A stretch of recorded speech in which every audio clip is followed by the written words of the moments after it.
What's up, everybody? Justin here. We're back for more of the CD collection. We're going to get into the finishing up the H's, and so we're about halfway through. I have two sides to my room with CDs, and we're almost through the first set of shelves. As you can hear, I am sick. I sound worse than I feel, but hopefully I'm getting over it. And so let's get into this. First, we are listening to Abruptum, and this is the second album, In Umbra Malate Ambulum in Eternum in Triumpho Tenebrarum, something in Triumph of Darkness. I've listened to Abruptum for a really, really long time, but all I ever had was the Evil Genius release, and I talked about that in the early, probably the first video, the first CD video.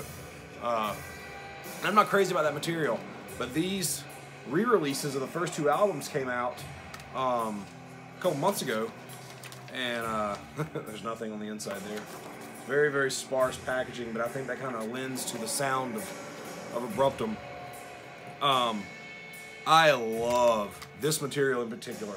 Is my favorite. Their second album, and it's just grim, drab, doomy, just motionless, gross black metal atmosphere. But I'm really digging it. Okay, so first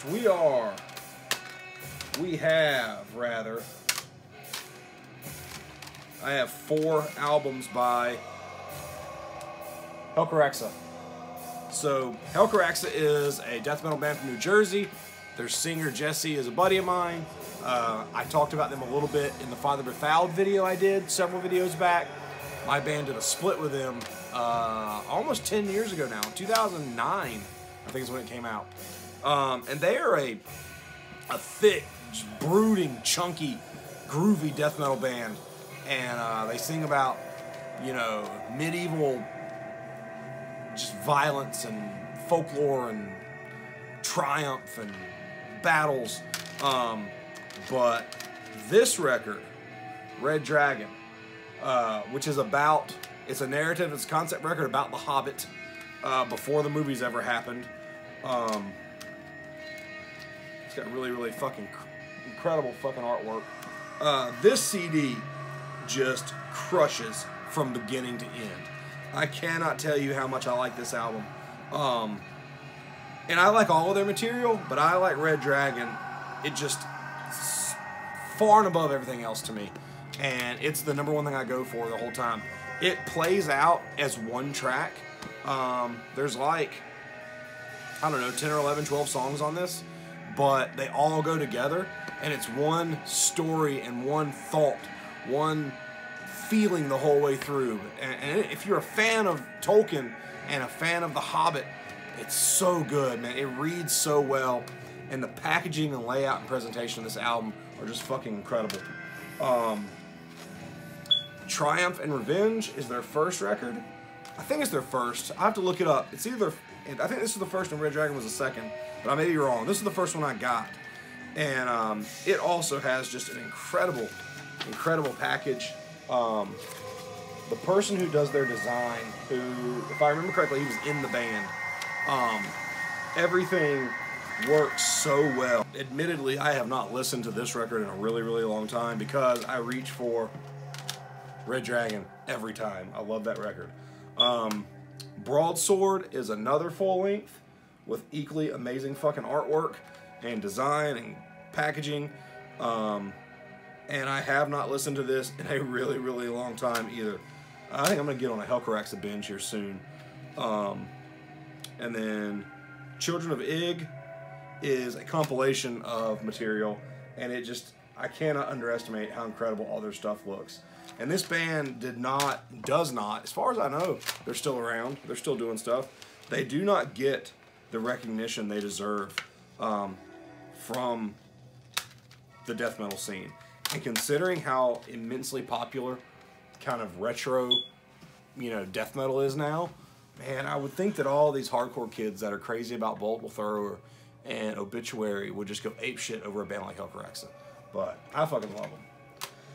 So next, this is out of order here. I didn't realize this was in here. This is the Gut Wrench demo entitled Domain of Pure Putrescence. I think I got this from Billy from Razorback, sent it to me. And it says limited to 300. I've got number 124. I don't know if I've ever even listened to this. It's probably like horror-themed, gory death metal from Mexico. I want to say that Billy gave me this demo, and then he put out their record. I'll have to get reacquainted. All right, next we have some friends of mine from here in Atlanta, Hellgoat. I have 3 CDs by Hellgoat. So I've known the dudes in Hellgoat for a really long time. The main guy behind Hellgoat, Josh, was in the black metal band Legions of Astaroth. And my band, Father Befouled, played a show with them in 2008. And I've seen them play here in Atlanta. And then Legions of Astaroth disbanded, but Josh always had Hellgoat. And the Blasphemy from Serpent Tongues is the first full length. Remember, he gave this to me at a show one time. And it's really good, just nasty, pounding, violent fucking black metal. And I think he did this one by himself. It's just him. Limited to 333 copies. I have number 117. And then, so this, Death Conquers All. I can't remember if this was a kind of a compilation of material that in between the two, there's just a one-sided insert there. In between the two full lengths, I don't remember. I'll have to look it up. But then this, Infernal Zeal, was their second full length, and this was put out year before last, 2015. They have a full band, and listen, I've seen Hellgoat like a bunch. I mean, I don't know, 10 times. And every time they are just faster and nastier and more vile and more violent and more just fucking chaos in your face. And people that ride the dicks of bands like Neog Fabulous and Intolitarian and, you know, even shit like Revenge and Conqueror.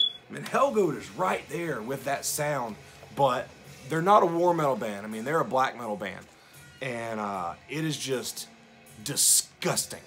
And, you know, I really, really like them. This record is not as violent as their live show is. You can hear a lot of texture and a lot of riffs and a lot of sounds on the record that you don't hear live, because live they just turn it to fucking 11 and it's like a stab in the fucking throat. But this record's really, really, really fucking good, and I highly recommend it. I'll link it, but I'm gonna link that one compared to the other stuff. So then, in a completely different direction, we have Give 'Em the Boot, the first Hellcat Records compilation. The first Hellcat Records release, I believe. Number 2. This is Hellcat number 2 from 1997. It's a digipack thing here with a big fold-out poster. It's like tissue paper thin of all the band credits and artwork. I wonder how many of these people have this CD and don't have this fucking thing anymore. So Hellcat Records was an offshoot of Epitaph, ran by Tim Armstrong from Rancid, and in 1997,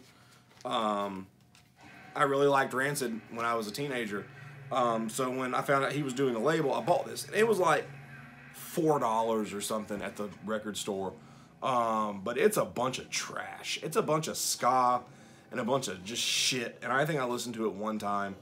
There's a Rancid song on here, and I don't even remember if it was a good Rancid song or not. But I don't know if any of this is worth a damn. I have no idea. I'll have to check it out. There's a Choking Victim song on here. I think they're a punk rock band. I don't know. But that was a waste of money, in my opinion, back then. So next, we have my favorite Halloween album, The Keeper of the Seven Keys, Part 1. So when I was a kid, I bought this VHS tape for like $1 somewhere called the Doomsday News. And Doomsday News was a compilation series and a VHS series where it was like a dozen metal music videos. And the particular one I bought, I still have it. I still got it. I think it's in my garage in a box. It had Celtic Frost and Tankard and Rage and Halloween and several other bands that Coroner that I was introduced to. When I was like 12 years old when I bought this thing. And there's 2 Halloween songs on it. I Want Out, which isn't on this, and Halloween.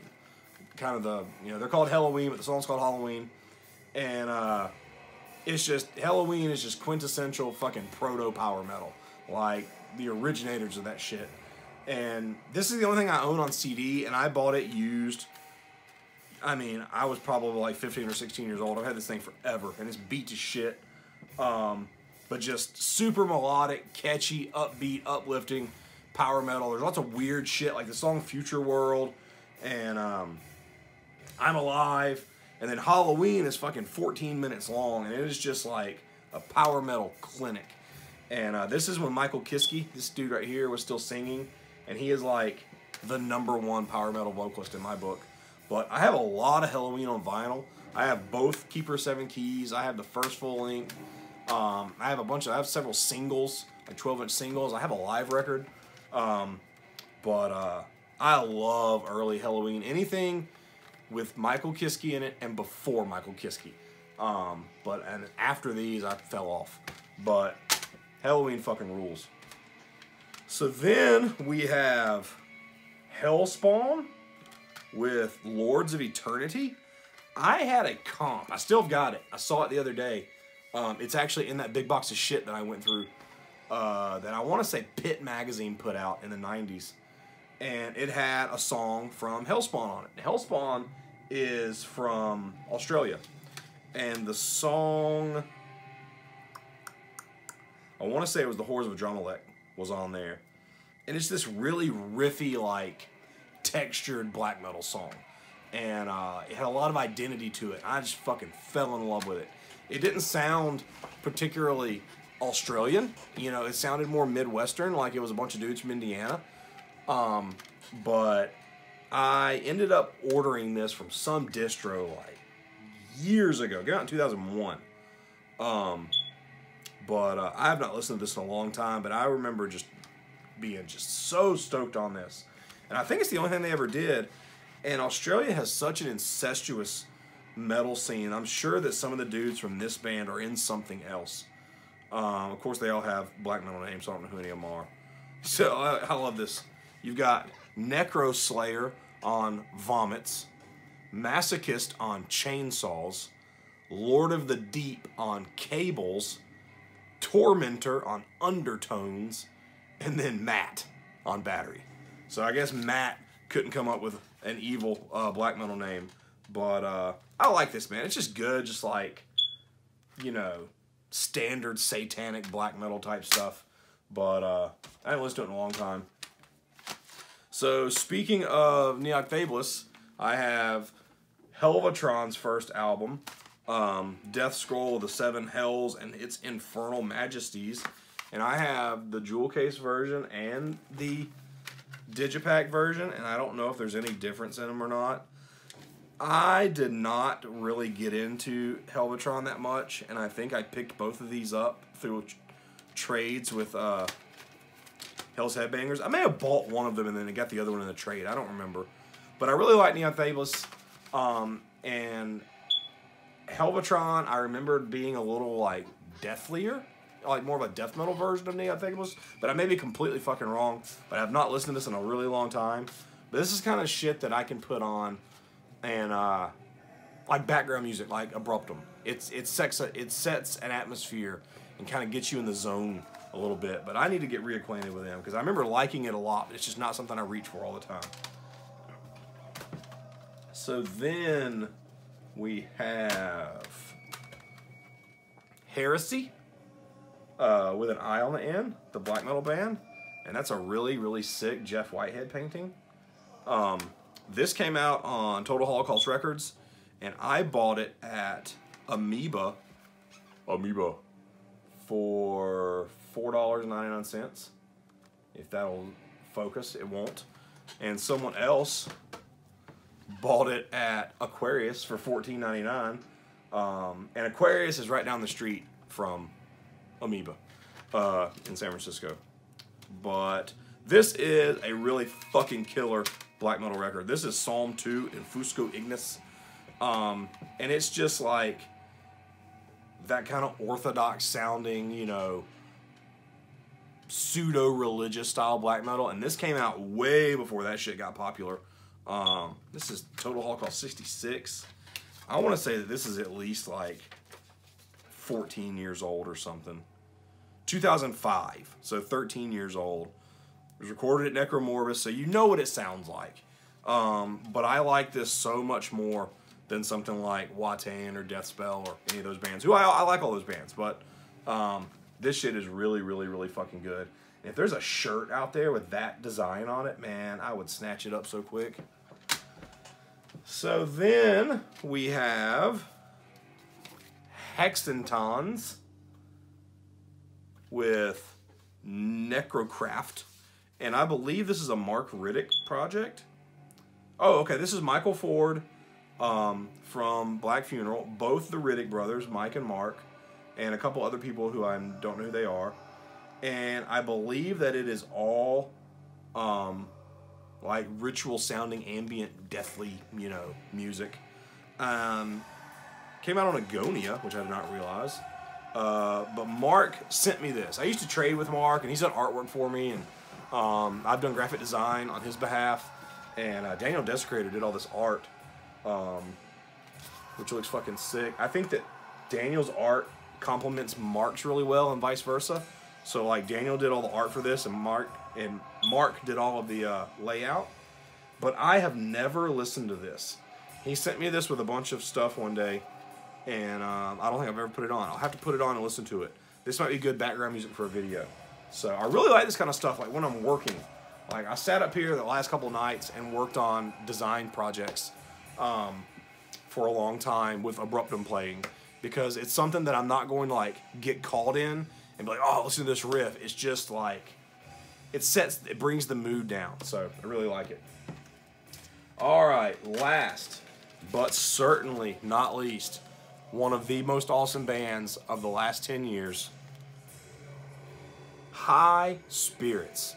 I'm not going to sing the fucking High Spirits part. I know you expected that, but I can't sing worth the fuck. So, High Spirits is a full power, fucking fist in the air, old school heavy metal band, full of energy, full of enthusiasm for life, full of having a good time, and it riffs so fucking good, and I cannot tell you how much I love this band. So, I have something really cool. If you're a High Spirits fan, I'm going to brag because I prized possessions. I have the 2 original High Spirits demos. They're both just CDR demos. I've been wanting to fucking show these off for so long. I have no idea how many they are. I think they made them as they went and gave them to people. But I have been in contact with Chris Black, the guy. This is his brainchild. And Chris is, a lot of people know him from Super Christ. He's the drummer from Pharaoh. He's the main dude behind Dawnbringer.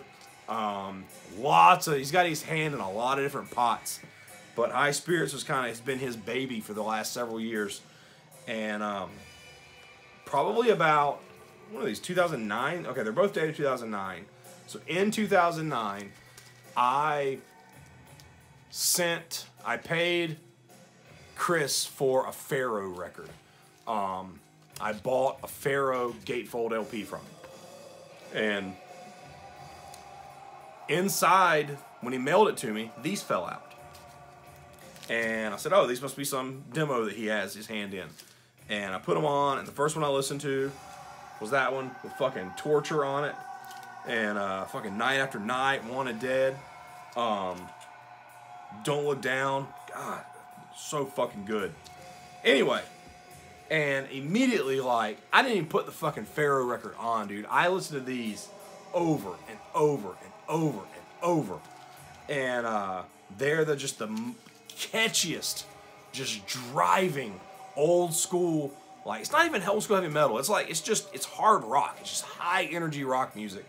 And at the time, it was Chris is a one-man band, and it's funny, he's a drummer, but all the drums are these are programmed, because he said he didn't have a way to record his drums at the time, or a place to play drums. But they're just so infectious. And